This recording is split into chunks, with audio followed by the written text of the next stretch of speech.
vehicles. And so I'm just going to, before I get into the part where we talk about aerodynamics and me saving you money and showing you some inexpensive ways to do some things that make a huge difference, I'm just going to show you how we built some of our cars relatively quickly. Like I said, we started in 1997 when a group of students came and said, we want to build a go-kart. I said, absolutely not. I have no interest in that at all. Putting some high school student in a go-kart that's just going to rip up the turf behind the school. No interest at all. I said, if you guys find a contest that we can enter, I'll see if we can raise some money, and we'll do it. And we entered the Minnesota Super Mileage Challenge. That was our first contest. Went to it, built a car. They got 836 miles per gallon. Even we couldn't believe it. It was so far ahead of the other teams there. We were stunned. And my students thought it was very funny when all of these other schools immediately accused us of cheating. And so they brought in an engine person from Briggs & Stratton, and they made our students sit there and disassemble this little gas motor. Of course, it was completely stock, like it was supposed to be.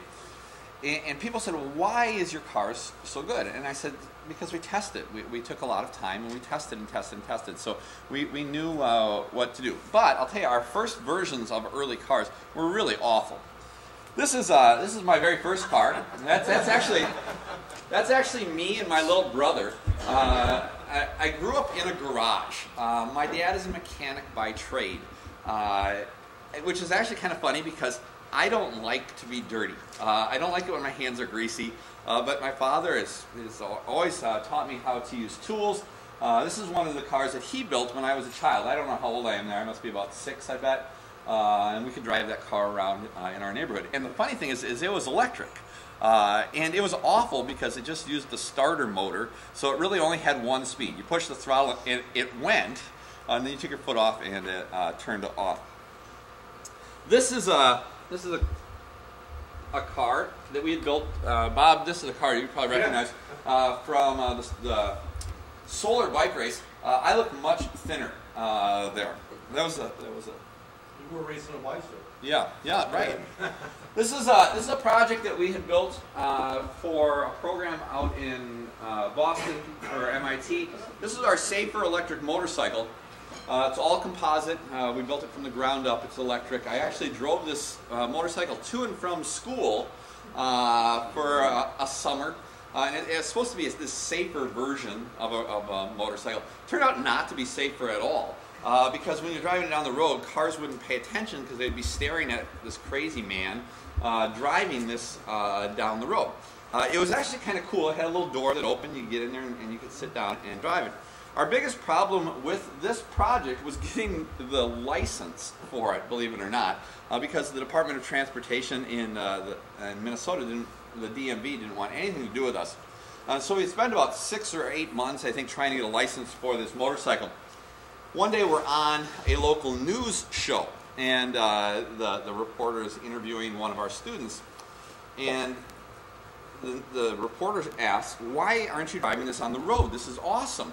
And my student, in a moment of frustration, said, because the Department of Motor Vehicles won't license it. Right? The next day I get a call from the DMV that said, we can't have that kind of publicity. Within 24 hours we had a license for that motorcycle. This is another vehicle that we built for the solar bike race. This is when it was moved to Crowder College. But this is the car that you had seen earlier, the one that had the top on it. I just kind of want to quickly go through the building of a project like this. We always build the frame first. Yeah. In regards to the person who said something on TV, I can't tell you the importance of this. If you are having a problem, if you can find a way to get to the TV, huge things can occur. We were a month away from putting our car on a plane to be able to go to Australia.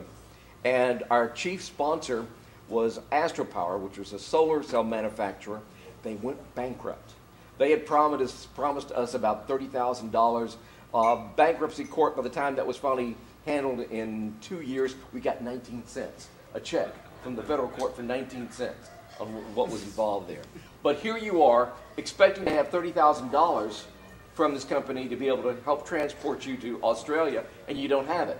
Well, the next day after we learned this, they had WFA was coming out to visit with the team, and the captain of the team was talking about what's going on, and he said, is there anything else you want to say? And he says, yeah, we may not be able to go to Australia because our company, main sponsor, went bankrupt. We don't know what we're going to do. And he said, well, how are you going to handle this? And the kid looked at the TV camera and said, we think the good people of Dallas are going to help us. Oh, that's awesome. Oh my goodness, we ended up with 3 times the money we needed.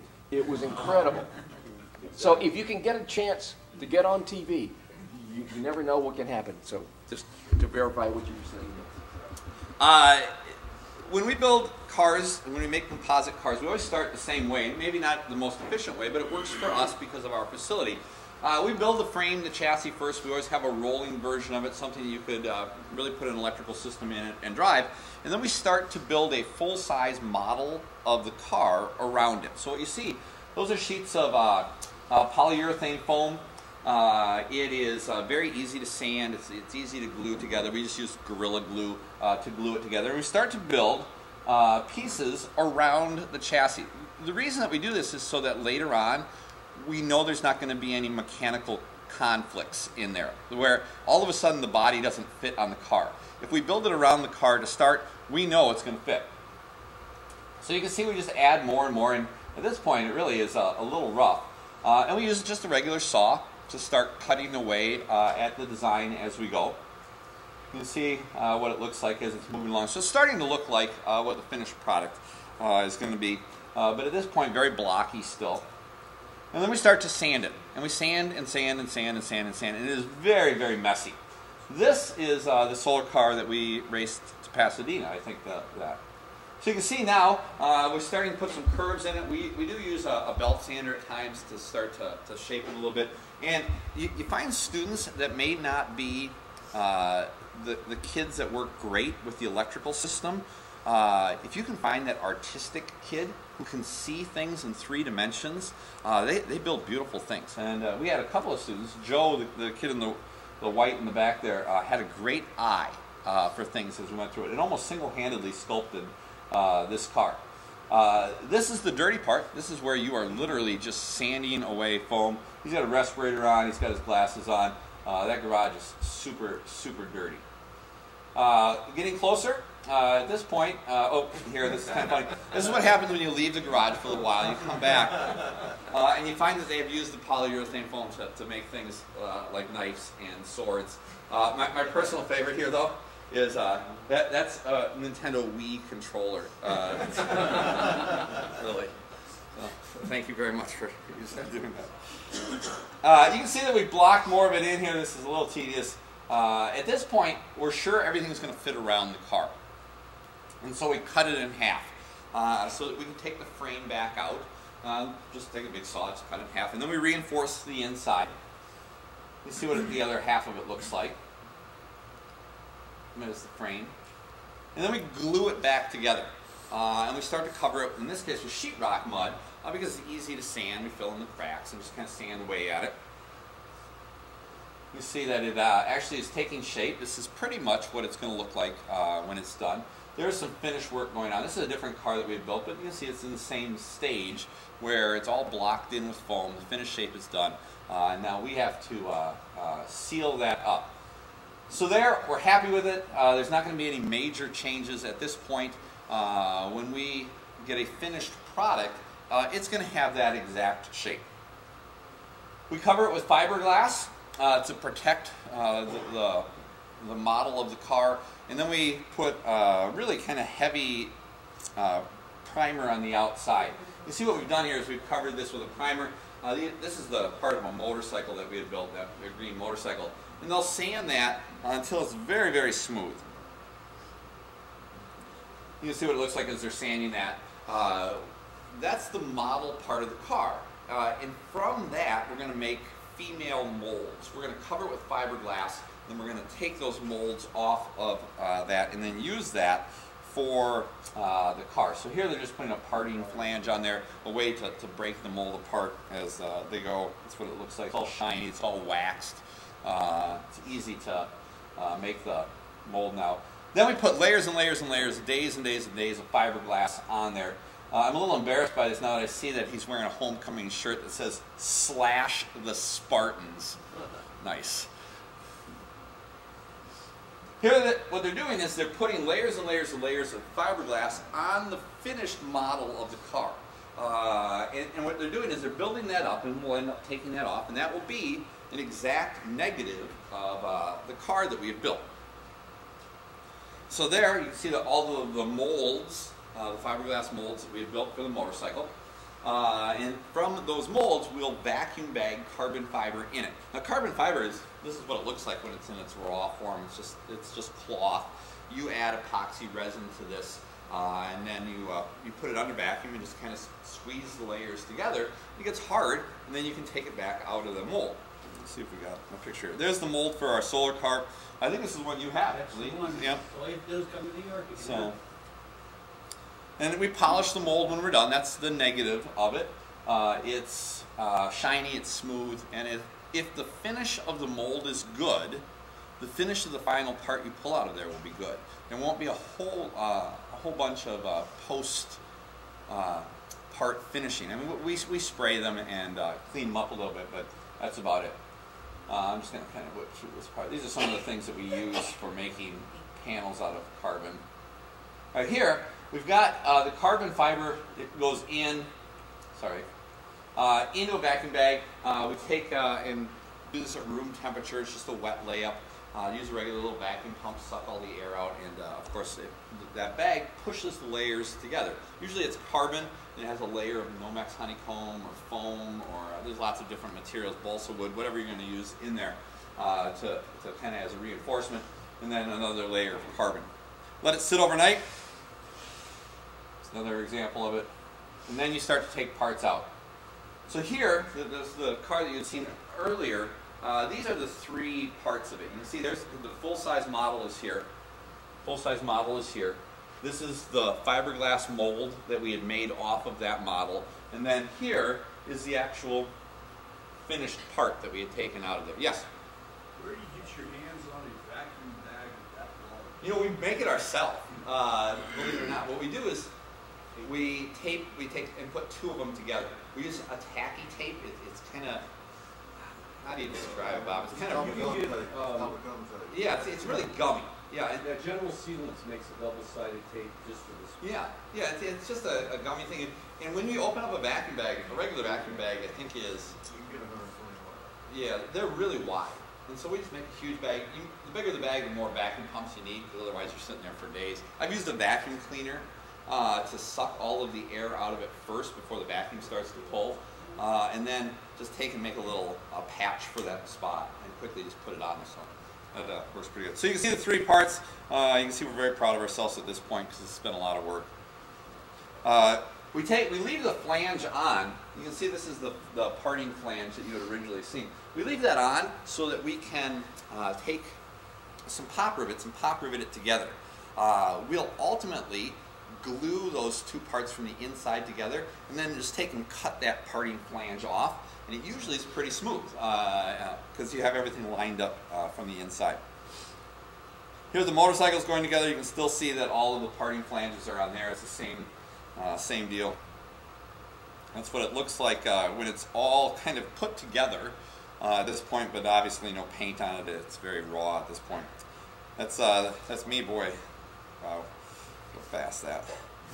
We usually spray it with some kind of primer. In this case, the primer that we like is a Duratec product. It's really easy to sand. We actually spray the whole thing, fills in pinholes, and then we sand it almost down right to the carbon. And at that point, it's almost ready for paint. Ross Johnson, I put him in here. I'll tell you right now, a good painter can cover a lot of flaws. Ross Johnson is a hot rod guy. Loves our projects, been very generous. We've always got all of our paints donated, and we have tried to spray things on our own, but I'll tell you, you watch a guy who's good at it do it, and it's magic.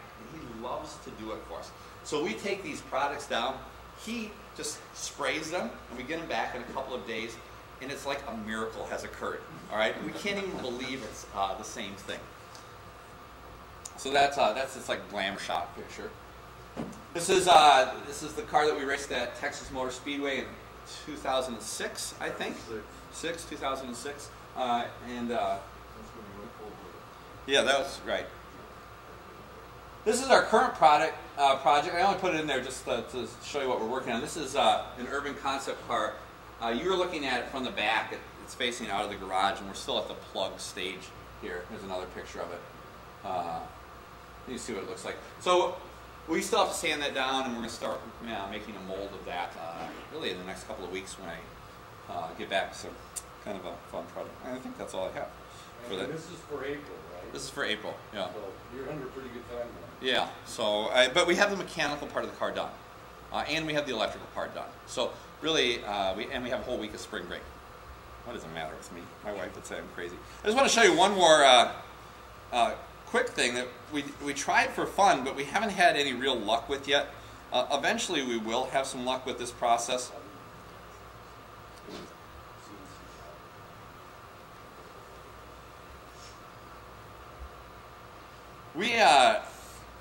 We're starting to play with designing things ahead of time and not doing it by hand. Like actually putting things on a computer and doing it. I know it's like 2013 or 14 now, so we should be doing that already. We actually found a big table, CNC table, a router, and we made a big sheet of carbon fiber. We decided we were going to make the frame of one of our cars out of just panels, just like this one is made out of panels of carbon. So we lay out this big panel of carbon. Randy Johnson over there to the right works for a company called ShopBot, and they have the table size and then big size CNC routers. So we got it all set up just in an easy program so that we could cut this out. And we take it over there and you can see the CNC router is actually cutting out our design. Yep. And it was really pretty fast. I mean, once we had it bolted to the table, I mean, it was an hour and a half of cutting. So, and it was the cool thing is that when we set it up, see, these guys are actually impressed at this point. You see it's cutting the parts. And when we designed it, we set it up so that the parts would teeth together, you know, and it was super easy to glue, and it was super strong. So you can see we're cutting some more parts out there, and I don't know if you can see that. Can you turn on the lights just a little bit, maybe? So there's the frame part, kind of pieced together. We haven't glued it at this point, but the slots are really important because they dovetail into the other piece and make it a really strong. Yeah. It was super stiff and super strong, and I think that whole piece weighed, a handful of pounds. It was kind of cool. Now, it ended up not working for what we wanted it to do, so unfortunately it got thrown in the dumpster like so many things do. But the next time that we try it, we're much better at it, and we'll anticipate some of the problems that we had with this one. I think it's just a kind of a cool picture. You can see where we've cut all the pieces out. It's almost like one of those wood build-your-own dinosaur kits. As we were popping pieces out, we were like putting them together like it was some kind of Lego puzzle. So kind of a cool thing. I don't think I ever. You can see the pieces on the floor. They're all set up for it just to push right in. All right, so that's kind of a fun thing. And a little off task. Sorry about that, Doctor.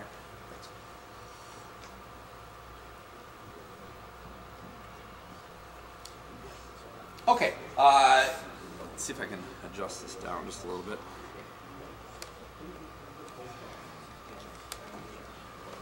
This goes down. There we go. It's alright, it'll go away. Okay. Okay, sorry about this. It's a rookie mistake.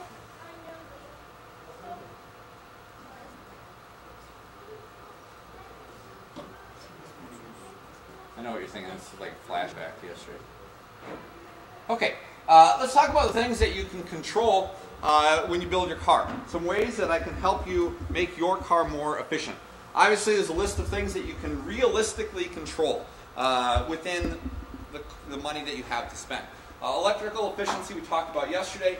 If you have a lot of electrical resistance in there because your wires are too thin, for example, your connections aren't good, or soldered, those kind of things would reduce your efficiency.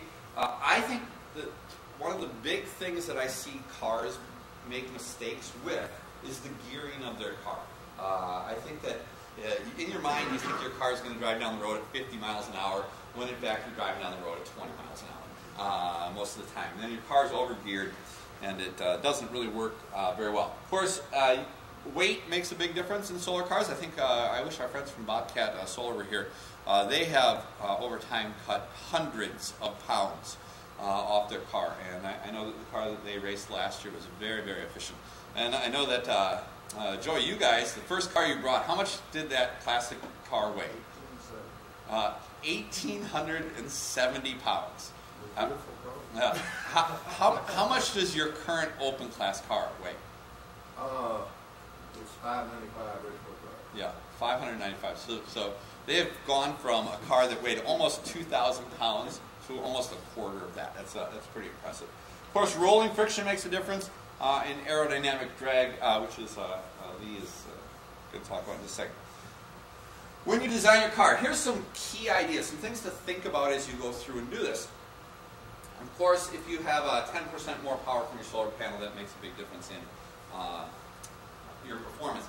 This is also the most expensive part of your car. If you want to buy solar cells that are even a gradual amount of additional efficiency, it costs you lots and lots of money. To go from an 18% efficient cell to a 23 or 24% efficient cell, you are tripling the amount of cost per cell, maybe more than that. It makes a big difference. Aerodynamics, if you can reduce the friction on the car, the drag on the car, even a little bit, it makes a big difference in the performance. I think, personally, this is the one thing that you can control the most. It's the easiest thing to fix. Rolling resistance, obviously, if you can decrease the amount of friction your car has mechanically as it goes down the road, your car rolls better. You get more miles per available sunlight. And then finally, surprisingly, the weight of your car is a very small amount. Now, depending on, if you're at Texas Motor Speedway, the weight almost doesn't matter at all. Build yourself a super heavy car, it doesn't matter because you're going around a track. If you're trying to go up and down the hills in Texas Hill Country, there's a disadvantage to that. I think that cross-country races, the weight of your car is a bigger difference. So we'll talk about electric efficiency first. We mentioned this yesterday. Using the right gauge wire makes sense. We solder every single connection. We don't use a crimp connection in the car. I think it's a valuable skill for students to have. They like to do it. And we know that we're going to have a good connection every time. I don't think we've ever had an electrical connection come loose in any of our vehicles over time. So it's because everything has been soldered. And of course you can check it with that infrared thermometer that we showed you yesterday. This is the area that I mentioned that I think is a huge, cars don't do a very good job with this. The picture that you see there was for one of our solar cars. It has a 15-tooth front gear. We ran it at 48 volts. And a 70-tooth rear gear. The maximum speed for that car is 36 miles an hour. Pedal right to the floor. We never drove at 36 miles an hour during the whole event. When we were at Texas Motor Speedway, where we raced that car, I think we probably were close to 30 miles an hour for most of the event. So, unless you are a big open division car or a big advanced division car, your classic division cars are going to go 20, 25 miles an hour down the road. If you are trying to turn big gears, your motor doesn't like that, and it wastes a lot of electricity. So try to design it so that the gear ratio fits what you will really drive it. Don't think you're going to go faster than you really will. We play way too much with weight. We always build things too light, I think, and it's cost us before. In this case, our friends from Houston, Mississippi, Vivi came along and had to help us weld apart just because of where it was. At that point, the car had broke, and I thought we were done for the day, but some people helped us get that car fixed and running again, and it was because we had designed poorly and tried to build something that was far too light. Rolling resistance is one of my favorite areas. I used to pretend I was a bicycle racer early in my life, and it's something that I am intimately aware of. We open all of the bearings in all of the wheels, and we take out that heavy grease that's in there right away. And then we put a really light oil in there, and they roll much better. In fact, almost all of our cars now, we put ceramic ball bearings into the wheel hubs. They're expensive, but usually people are very willing to. Ceramic wheel bearing companies are very supportive of these types of projects, and they'll either let you buy them at half price or less, or they'll just give them to you. I tell a funny story. I called a company with Surbeck bearings, and I said, I need some ceramic ball bearings for our car. And I said, how much will they be? And she said they were $4 a ball, and we needed 150 balls or something like that for the car. And she goes, how many do you need? And I said, I need 150. And she laughed. And I was like, oh, great, this isn't going well at all. She goes, we lose more ball bearings than that down the drain every day. I'll just send them to you for free. And so we got all ceramic ball bearings for our car. It's kind of cool. Yeah? Are you using some kind of lubricant for the ceramic bearings? No, we just use, you know what we have found that works really, really good, and it sounds really corny? And we've tested lots of different light oils. Prolong engine treatment. You can buy it off the shelf. It does not have Teflon in it, so it is just a liquid. A lot of times people try to put an additive in the bearings, but if it has Teflon in there, there's actually small metal particulates in there, and they're not good. Prolong doesn't have any of that in it. You just drip it in there. It's viscous enough where it kind of stays in place, doesn't overheat, and you can run ceramic ball bearings almost dry. They don't care. So the races will die a long time before the balls will. And it makes a big difference as things roll down the road. Contrary to popular belief, fat tires actually have less rolling resistance than thin tires. You wonder why people use these super thin tires on bikes. So one of them is weight, and the other is air resistance. But even bike racers now are starting to go to thicker, wider tires because of reduced rolling resistance. So you see even the tires on this car, they're bigger tires. They deform easier as they roll across the pavement, and they dissipate less energy to heat by that deforming. If you have very, very thin tires, it takes a lot of energy to make them match the contour of the road. And then yesterday we talked about wheel alignment and how important it is. This is an area where my friend Lee Cabe is an expert. Do you want to talk about this? I can kind of coach you through this if you want. I want to talk about a couple of things besides the aerodynamics. Also, I want to do that array thing. Look at how to understand, quickly understand all of the different features of a solar array. Aerodynamics is simple to start with and very complicated at the end. Where do you start? Well, a raindrop. Just imagine a raindrop falling through the sky. You can't fool Mother Nature.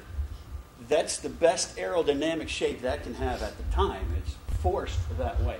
So if your car looks like a raindrop, you're on top of the game. So what you do is you try to make every outstanding part of your car, because you have a canopy and drop-down wheel fairings that are sticking out of the car. You may have a rear view camera sticking out. You may have a mirror sticking out. Make them look like a raindrop, and you've done it. You may say to yourself, but if I make my mirror look like a raindrop, all of that material has weight, and it makes my car heavier. You're right. But weight doesn't count as much as aerodynamics. Aerodynamics is very much more important than weight. What's important in a solar car? The solar cells. Is a solar car the more efficient the solar cells you have, the more solar cells you have, the better you're going to do. After that, it's aerodynamics, and then it's weight, and then it's practice, practice, practice. How good is your team? How well does your team know the car and know where they're going to go? So here's some different pictures of what happens to drag, and if you just imagine. Here's a canopy. This is a very difficult thing to deal with aerodynamically. Does this look like half a raindrop? Yeah, it does, right? I mean, why is this come to a edge back here? What you're trying to do is you're trying to slip through an airstream.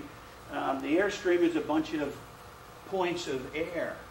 So what you have to do is push it apart and get your car through, and then bring it back together again with no turbulence, no vortices rolling off of it. So it'd be great if you could have a knife edge at the back of your car, so the top air layer and the bottom layer air layer come together with no rolling air currents. So that's pretty important. So the front you want rounded like a raindrop, and the back you want to come to a point if you can, but we want to put lights on both sides, so we have a long edge. So we want it to be a knife edge. What you just showed was what happens to resistance as you move through the air, and it ramps up at about 28 miles an hour. So Mark says aerodynamics always matters from 1 mile an hour all the way up. And I'm thinking, yeah, that's true, but at 28, you're really pushing some air around and losing a lot of energy. So you don't want to be having your hand outside the car driving around, especially at higher speeds, 30 miles an hour, 35 miles an hour. So another way you can look at it is take a picture of the front of your car and just black it out on a piece of graph paper and see what the area of the front of your car is. That's directly proportional to the drag. Your car should be about 1 meter or more of cross-sectional area as you look down the car. If it has wheel fairings and a body and a canopy, you can add all of those up.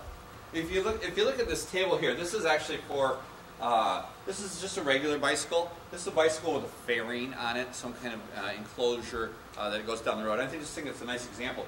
If you look right here, let's say at 15 miles an hour, you can see that that's going to develop about 200 watts of drag. All right, just at 15 miles an hour for the upright bicycle. I suppose that the top guy in the Tour de France can produce maybe 400 watts, somewhere right around there. Here, at the same amount of drag, 200 watts, you can see that an enclosed vehicle can almost double that speed. So with the same amount of drag. So simply by fairing things around. We had a great example of this when we built one of our first super mileage vehicles. Our super mileage vehicle, when we took it to the track and tested it without any body on it at all, got about 350 miles per gallon. When we put the body on there, it doubled, simply because of reducing the aerodynamic drag. So it was a huge difference. So that's everything now. The mirror that sticks out, you have a rear view camera, all of the things that stick out, the wheel fairings. You can think of the air as being a layer of air molecules on the bottom of the road. The velocity of that air layer is 0. If your car's doing 30, the air layer right next to the bottom of your car is doing 30. So all those air layers in between go from 0 up to 30. And that's what you're doing. You're dragging through that big mass of air. It's a fluid. So I see some cars that have large openings that move through the vehicle, cool the driver, makes the driver very happy. But what's going on there? What if you have an opening that's a couple of inches in your car? What's happening if your car is doing 30 miles an hour? Well, the air outside is probably doing 0. When you let it into your car, the energy from the sun in your car has got to speed that air up to the speed of the car. So it goes from 0 to 30. So your car slows down as it takes air on. It's as if you're dropping weights on your car as it's going along if you let air go through your car. This is about a square meter, this table. The air weighs a kilogram. That much air weighs a kilogram. That seems kind of strange, doesn't it? But if you push your hand through the air, you can feel air pressure in there. And although this column of air goes up 50 miles or so, we're living in it, it's in our lungs, we really can't feel that as much. But this much air weighs about a kilogram. That's 2 pounds. So if you have a 2-inch opening and you let in a kilogram of air every second, it's like dropping a kilogram weight, 2-pound weight, on your car as you're driving down the road. So you got to speed that 2 kilograms up to 30 miles an hour. So you want to limit as much as you can the air that's going into your car and out. And your driver's not going to like it. It's going to get hotter. But the air that comes in through the fairings and all of the openings, the cracks and things like that, lend to that thing. Anybody have any questions about aerodynamics? I want to say a couple of things about the solar array. I don't cut myself here. The guys up here in the front of the room are pretty smart. They know a lot about solar cars, and they can quickly gauge a solar car as to its ability. And I'm going to try to give you that knowledge right now. The students like this one because they can do it standing on their feet.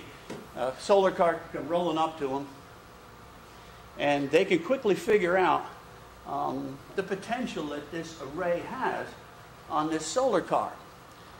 You don't need a calculator. All you have to do is know one secret, all-encompassing fact, a rule of thumb. This is a piece of silicon. This is a solar cell. Here it is. Here's the bottom line. Here's the answer. Every piece of silicon solar cell is 0.5 volts. That's half a volt.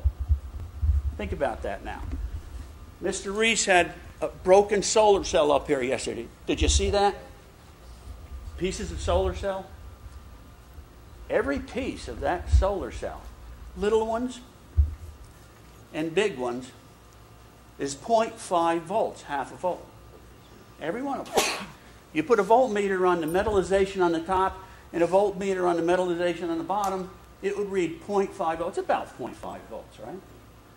That's an amazing fact, and it enables you to figure out solar cars instantly. Well, not instantly, but in about 5 minutes when they roll up to you. Just go up to the car and say, how many batteries does this car have? Usually you can see them. Could have 4 batteries. Now you know they're all 12 volts. That's 48 volts, but round it off to 50. That's a 50-volt car. What if it has 6 batteries? 6 12s is 72 volts. That's a 75-volt car. 8 batteries, 96 volts, 100-volt car. So what we're dealing with is 50 volts, 75 volts, 100-volt cars. All you have to do is know how many batteries it's got. Car rolls up. Usually you can see the battery compartment and count them. You can ask the guy and he'll be more than happy to tell you something like that. Look at the the peak power trackers. How many do they have? Usually you can see them. 3 power trackers, 4 power trackers, 5 power trackers.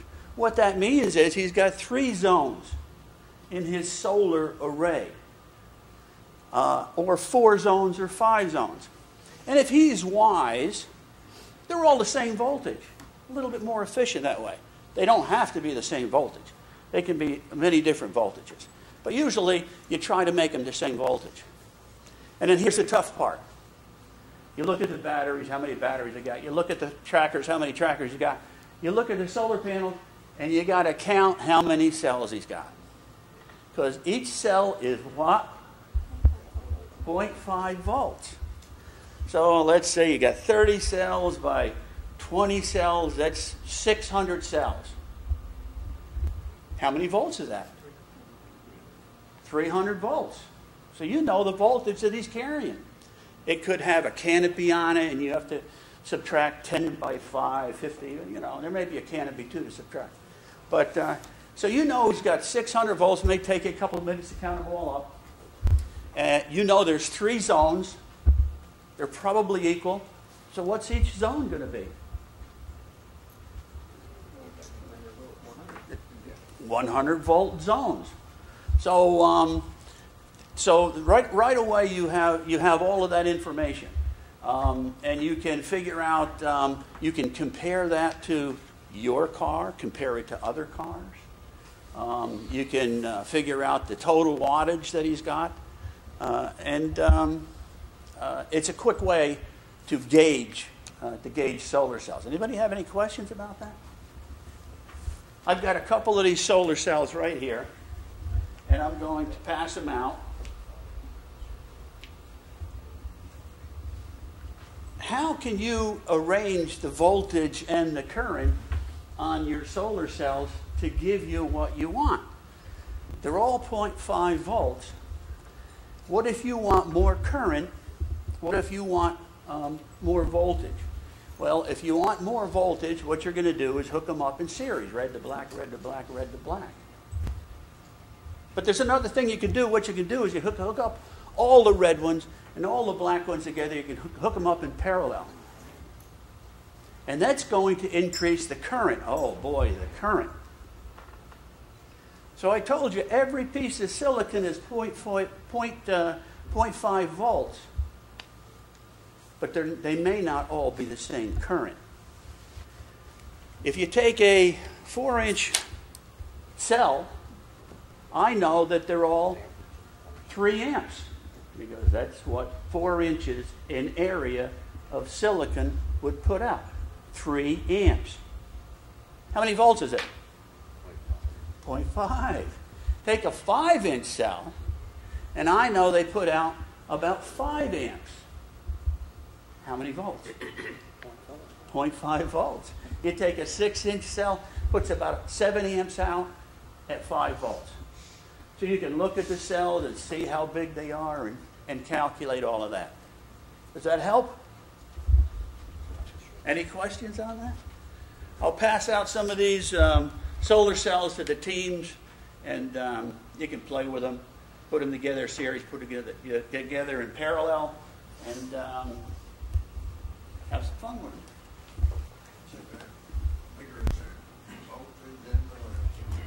Yeah. Okay, now I'm going to take a minute. I'm going to try to make. I'm going to show you how to make things really inexpensively that make a huge difference on your car. I'm going to make your car faster for pennies. And we found this by mistake, serendipitously. We figured out how to make inexpensive wheel fairings. Now, I'll show you an example of one. And when you see this, you're going to say to yourself, wow, we could do that for so many parts of our car. So here, this is one of the wheel fairings that we had built for the orange car that you had seen. I think it looks reasonable. It's pretty light, but really all it is it's foam core, board, the kind of stuff that you use for science fair projects. And we figured this out by mistake. A student was in my room, and he was building a cathedral for a church history project. And he was building it out of foam board, like this, just regular foam board. Well, he's going through and he's cutting the foam board, and he makes a cut in the foam board, takes the razor blade, cuts it along the line, and picks it up. He hadn't cut all the way through it. Of course, this is what happens. All right, and then he cut another line. All right, and another line, and another line, and pretty soon we figured out that we could make these flat surfaces curve, like this. And we're like, whoa, wait a second, we can build stuff like that. And so what we started to do is play with cutting things. Here's an example, right, where by simply cutting the design different, now we can make really cool shapes. And if you're clever, I mean, you can actually make them in a couple of different dimensions. So what we do is we take and we cut the foam core to shape. You can see here's a couple of them that we built. And we cut across sectional shape. So this is going to be half of this. So you can kind of picture the bottom of this, the way that would look. We'd build a full-size one first. And then we glue it together with a glue gun. I know it's not fancy at all. So we just put a whole bunch of glue along here. If I have glue, that'll work better. We're going to put it right along one surface.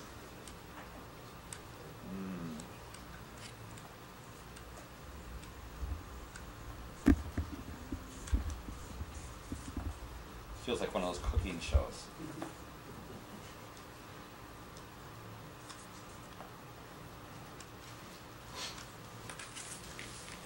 We simply put this in.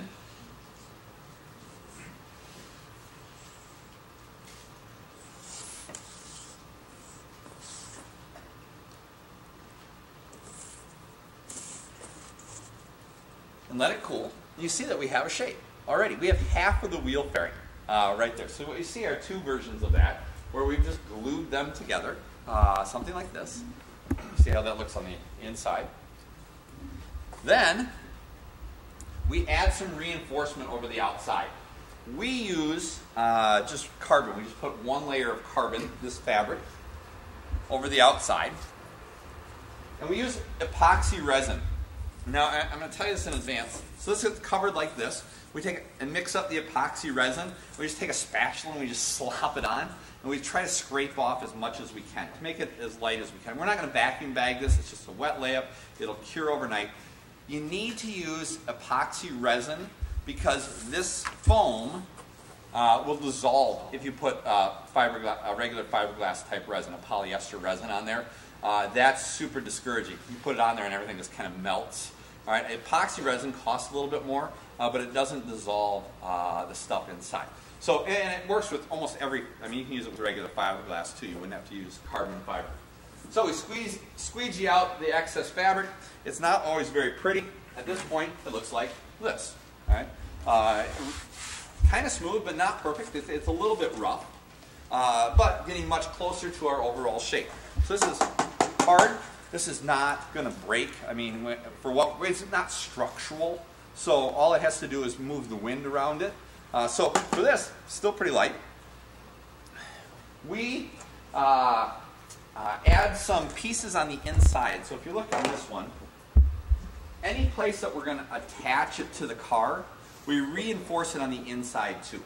All right, so all we do is take some squares of carbon fiber, put some resin on, stick them on in those spots. Then when we run a bolt through there, it's supported on both sides. So it's actually pretty strong. We've never had one break. And then finally, all we do is take it down. We cover it with body filler to fill in those little tiny cracks that foam here. Then we sand it smooth. It's super strong. And we send it to paint. That's it. We're done. So we take and cut it and mount it on the car. And so you can see what it looks like actually on the car. In fact, we built both those wheel fairings and that rear fairing like that. The top, we built, we just made it out of styrofoam and then we just laid carbon up over it. We didn't vacuum bag it or anything, and then we just did the same basic thing. We just used a different substrate for underneath. So, any questions about that? Because it's really a slick way to do it. I think the first time you start to cut this, you're going to see the possibilities on how you can move air more efficiently around your car. Now, we have a question. How did they get out of that car? That top hinged from right to left. So just hinged over. So, and then they had to step across the panel, so which is scared. Yeah. Those fairings attached to they turn with the wheels? Yes, they turn with the wheels. And in fact, what we use is a stretchable Lycra inside the car so that air can't get up in there. The stretchable Lycra just turns with the wheel, believe it or not. And it's not, I mean, those wheels don't turn a lot, but that works pretty well. I wish I had a picture of that. So. On the banked oval, how much turning did you find? No, you don't really turn You at all. don't turn at all? Yeah, very, very little. So. Yeah, It's going straight. Yeah, the slalom course has far more turning than you actually do at the race, unless you're down in the pit area where you're doing a lot. Now, cross-country races are very different. Cross-country races, you're moving the solar car like a regular car, so you need more turning radius. Still not as much turning radius as I could think. So, right. If you get inside the turning radius, they have 50, what is it, 15 feet or No. whatever, 15 meters, whatever it is, you're well within. Okay, next thing I'm going to show you. When we decided to build this car inexpensively, we said, all right, we're not going to build a full-size carbon fiber body. We want to build it cheap. So we needed a body for the car, some way to move air around the outside of the car. And one of my students had noticed that in Minnesota, we of course, we winterize our boats. We empty all the coolants and everything out of them. And then there's these places where you take your boat and they shrink wrap your boat, all right, with this white plastic shrink wrap. They tape it on, they heat it up, and it shrinks around the boat. Oh, a student said, hey, that's a great idea. Why don't we just make the body out of that? And it turned out to be so easy that even we were surprised. So we make it from a 7 mil thick shrink wrap. You can buy it at lots of different places.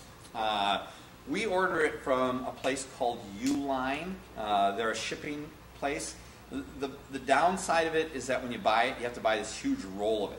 If you want shrink wrap, this white shrink wrap, please send me an email. I have 500 feet of it. You pay me the postage to mail it to you. I'll just cut off a big piece and mail it to you, and you can have it. I'm trying to get rid of it at this point. We use just a regular heat gun to shrink it, although we found out that with the heat gun, it takes a lot of time. So we also went out and bought, there's a tool, a propane torch with a big distribution fan on the front of it. It looks like a flamethrower. It's actually kind of cool when you fire it up. Big flame. To shrink it. You're welcome to use ours. You just got to mail it back to me after you get done. What's the lucidity? Can you see through this stuff? No, and you can get it in lots of different colors. White, black. Yeah, I'm going to show it to you in just a second. So what we did, we take this big roll. You can see what the roll looks like in the back here. And we open it up, and we tape it around the car. Now there's a tape that they use that works really well, and they have a couple of different types of tape. One type of tape sticks well to the material. One type of tape sticks to other parts, so metal, those kind of things. And depending on what we do, we just taped it to things. So here's what it looks like when you kind of stretch it over it. We use this blue tape here. So it's still pretty loose at this point. You can see that the material hangs down along the outside. Then we just heat it up. All right, now I'm going to show you this because it's kind of cool. If I can. And when it is done heating, when it cools down, it's actually pretty taut, and it feels actually pretty stiff. It doesn't flutter in the wind as much as we thought it would. So if I take this, you'll be able to hopefully see it. This is like fabric on an airplane. Yes. Yep.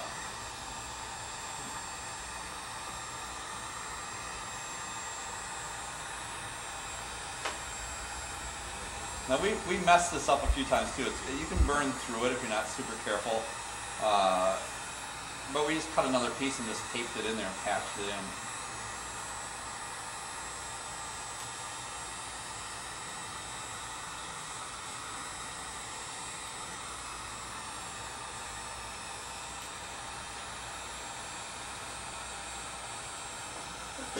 So you can kind of see it starting to pull tight there.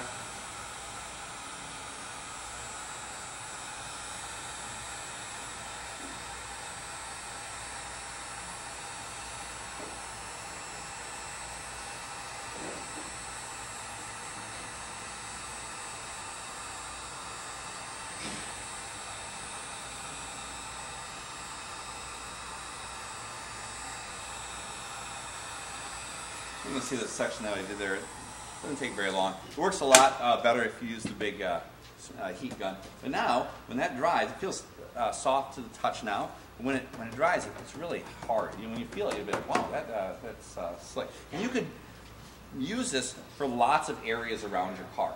And I think that some other cars have had some luck doing that, right? Am I right? This is a lot better than Mylar, like model airplane. Yep. It's a lot better. And the thing I like about it is that it's just super easy to repair. You know, something flies up, cuts the bottom of your car, just take the tape and just tape it from the inside. And you can even heat it up after that. So here's a couple more pictures where we're trimming it to fit around things. We just tape it into place. And I think that's it. Do you have any questions about those parts of it? Yes? What type of tape did you use? It actually, you can buy it with the shrink wrap. It's called shrink wrap tape. It doesn't shrink at the same rate as the plastic, which we're a little discouraged at. It kind of wrinkles. You'll see it up here if you come up and look at this in a little bit. But it does stick. I mean, it stays stuck. I mean, you can't peel it off once it's on. And it's really pretty durable. Yeah. Anything? 7 mil? That's 7 mil. Yeah. And you can get it, I think you can get it in 10 mil, which would be very thick. And you can get it as thin as 5 mil, which I think is very, very thin. I think you can even get it in clear, which would actually be kind of a cool way to build it. And I know you can get it in blue and white and yellow, so different places sell different amounts. So once you have it, you'll think of lots of ways to use it. Doctor? Well, can we give Mark a round of applause? Oh, yeah.